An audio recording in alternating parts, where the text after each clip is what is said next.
దొంగ ముఖమా? మీది దొంగ ముఖం, మీ అత్తది దొంగ ముఖం, మీ అమ్మది దొంగ ముఖం, మీ కుటుంబంలో అందరిది దొంగ ముఖం. మీ అమ్మ కడుపు మాడ మీ నోరు పడిపోను. నాది దొంగ ముఖమా? నీ కుటుంబంలో ఒక్కొక్కరి సంగతి చెప్తా నేను. స్వరాజ్యం కోసం జైలుకెళ్ళానని చెప్పు తిరుగుతున్నాను నీ మామ.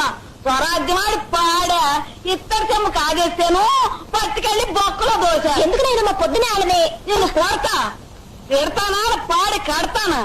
ఆయన కోడంట మన దొడ్డకొచ్చి గుడ్డెట్టిందంట, అది మనం అట్టేసుకు తింటామంట. ఈల కోడి నాశనంగాను ఏనాడన్నా కోడి మేకెత్తి సస్తేనా ఆ కోడి వచ్చి మన గొడ్డపాకులో మేసద్ది.